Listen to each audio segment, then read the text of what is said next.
Today I am counting down the top 30 most expensive Planeswalkers in Magic.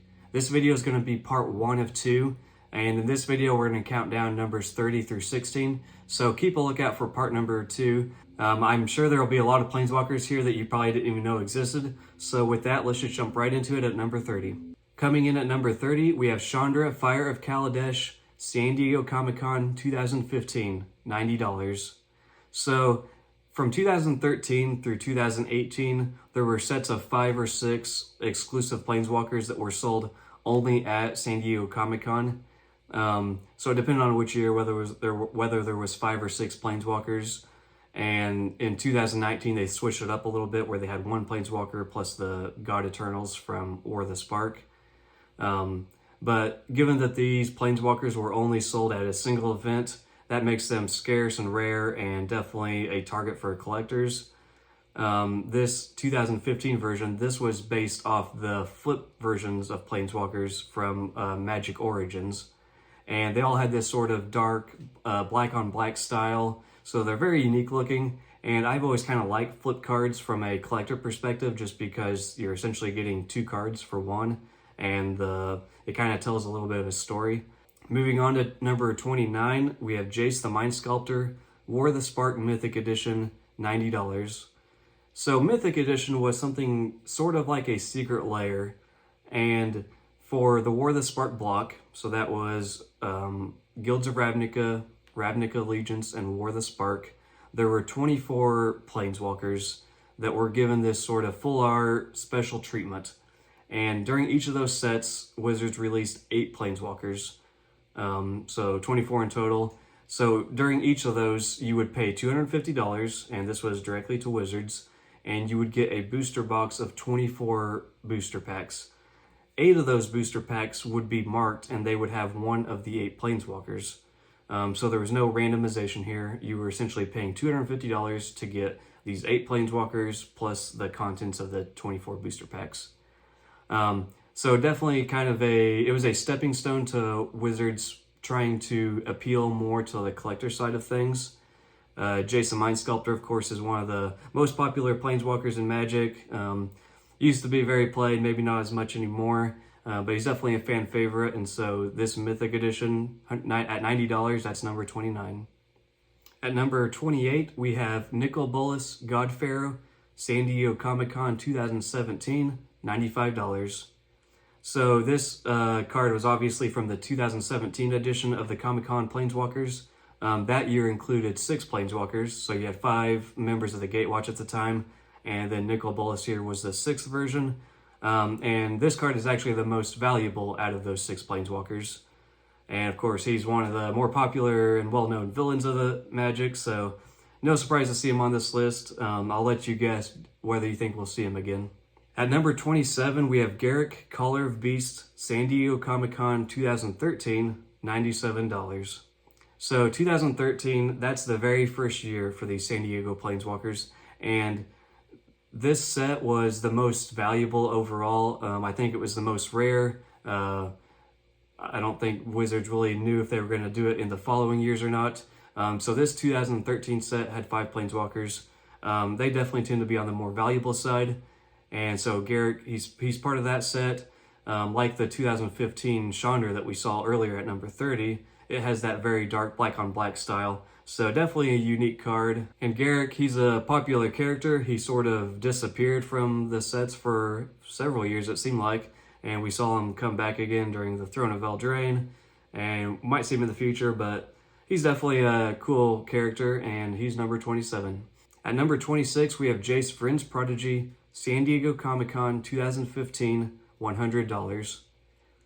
So this is a second card from the 2015 set that we've seen. The Chandra at number 30 was the first. Now we have Jace here. All the same positives that I talked about with Chandra, being a flip card, tells a little bit of a story.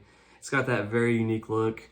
Jace cards usually tend to be a little bit more popular than Chandra cards, so not really surprised to see him be more expensive. And of course, this card was also more well-known from a gameplay perspective. Like when Jace, Vryn's Prodigy, he was in Magic Origins. When he was in Standard, I think that card got up to $80 or $90, so nearly the price of this card. And of course that card's came way down. It's not even $10 now. But this card, of course, was driven more by collector demand. So kind of it's irrelevant what happens on the gameplay demand side of things. This card's kept its value, and I really only expect it to go up from here. At number 25, we have Liliana the Veil Pro Tour Promos Edition, $100. And so here we have our very first appearance of Liliana. I'll let you guess how many more times you think we're going to see her in the top 30.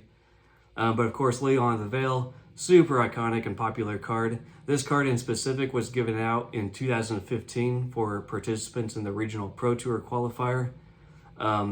There's only one other Pro Tour promo card that can even give Liliana of the Veil a run for money in terms of price, and that's Snapcaster Mage. But of course, we're only talking about the Planeswalkers here. Those both go for around $100. But yeah, we will talk about Liliana more in the future. This version here, $100, that's number 25. At number 24, we have Liliana Untouched by Death, San Diego Comic-Con 2018, $105. So 2018 was the last year where we had a full set of 5 or 6 Planeswalkers for the San Diego Comic-Con. And, you know, in 2009 we shifted to doing different things, and in 2020 and 2021, I don't think there was any Comic-Con exclusive cards that Wizards produced. Not that I could find, at least. But so even though 2018 was the last year for the Planeswalker sets, surprisingly, these cards tend to be a little bit more expensive than the 2017 or 2016 versions. But Liliana, just being a popular character, this version comes in at number 24. And keeping up with the Liliana streak, we have number 23, Liliana Vess, San Diego Comic-Con 2014 at $120. So first of all, don't worry, not all of these are going to be Comic-Con exclusive Planeswalkers, but they do tend to carry a premium because of the scarcity. 2014, that was the second year that they did the Planeswalker sets, so I think they made the supply a little bit greater than compared to the 2013 version. Liliana Vess here, of course, is based on the original Liliana Planeswalker from Lorwyn, and then of course she's been reprinted multiple times in several core sets. But this version here, $120, is actually the most expensive version of her, and that is number 23. So we've had 3 Lilianas, so why not 4? So number 22 is Liliana Dreadhorde General, Japanese alternate art edition from War the Spark, $125. So during War the Spark, they had an anime-style alternate art for each of the Planeswalkers. And the way to get those is you had to get the Japanese language booster boxes. So there's less of those produced, of course, than the English booster boxes. And then even within those Japanese booster boxes, you had a chance of either getting the regular English print art version, or you could get the anime alternate art style. So there was no guaranteed, which version you were going to get. So both of those factors combined, of course, make these cards a lot harder to get than the English versions. And of course, the art styles were very popular. These all these Planeswalkers from War the Spark, the alternate art versions, they're all very popular from a collector standpoint. Of course, they're more difficult to get. This Liliana Dreadhorde General, of course, she was sort of the face of the set. I think this might have been the first version, alternate art that they showed when they kind of announced this. But this was definitely a very popular card. It's got the waifu art style, popular character, mythic rare, all the factors going in its favor. So at $125, that's number 22. At number 21, we have our second Mythic Edition Planeswalker. We have Teferi, Hero of Dominaria, Mythic Edition Ravnica Allegiance, $130.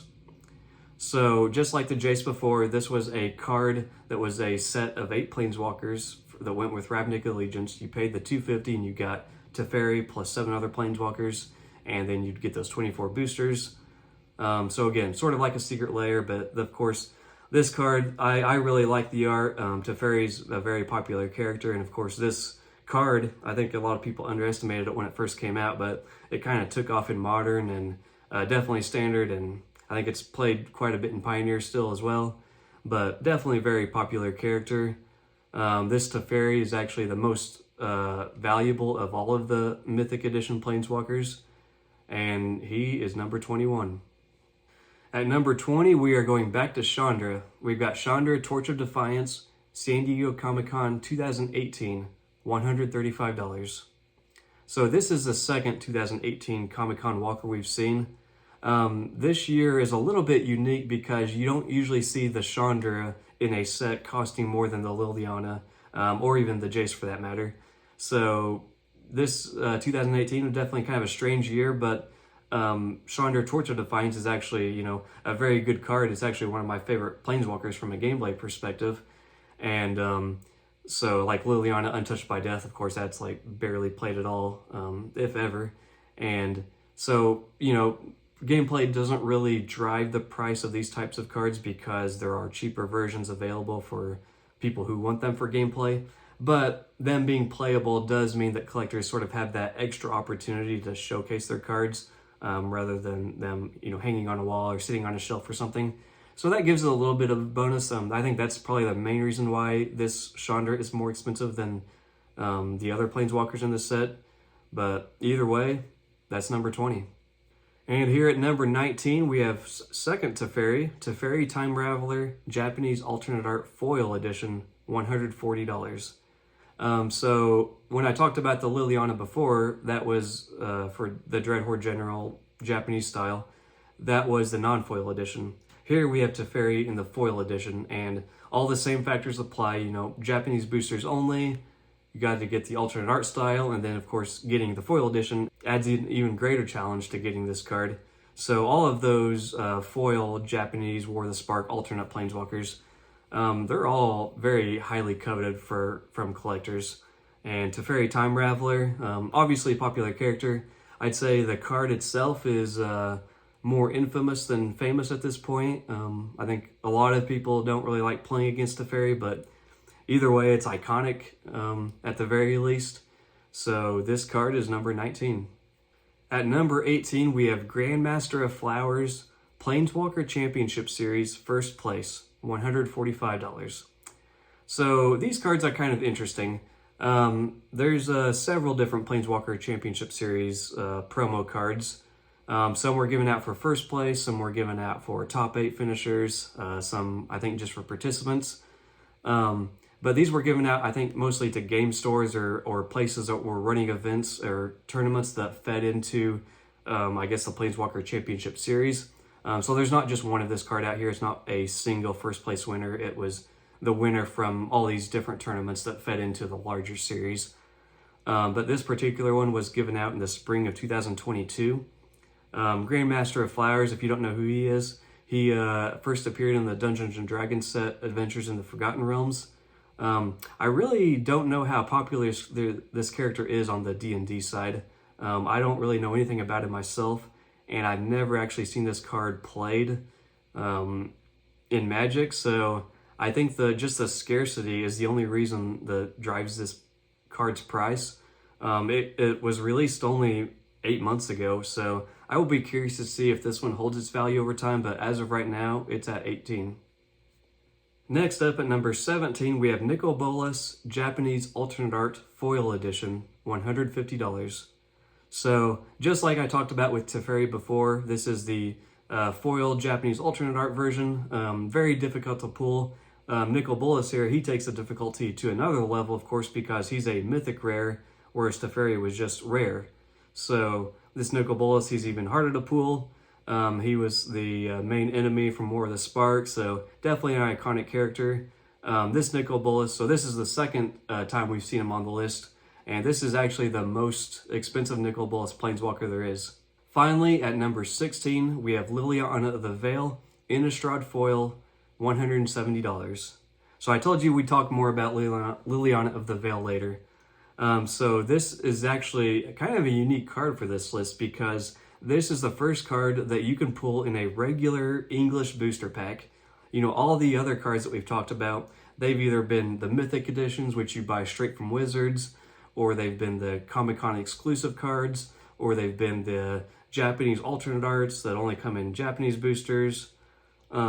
So this card is really, up against a lot of collector titans, really, because this is just a normal card that can be pulled in a normal booster. But that really speaks to the popularity, of course, of Liliana as a character, and especially this card. Not much needs to be said about the iconic Steve Argyle art. Definitely one of the best looking cards in all of Magic. It was like essentially the face of Modern there for several years. Still the face of Magic probably for a lot of players. Innistrad, of course, was a very popular set. And this is just, yeah, an excellent card for collectors. Will definitely always have a lot of good memories for a lot of people. And so at number 16 and $170, we've got Liliana the Veil. Anyway, hope you enjoyed this list. Check out part 2 for the top 15 most expensive Planeswalkers, and I will see you there.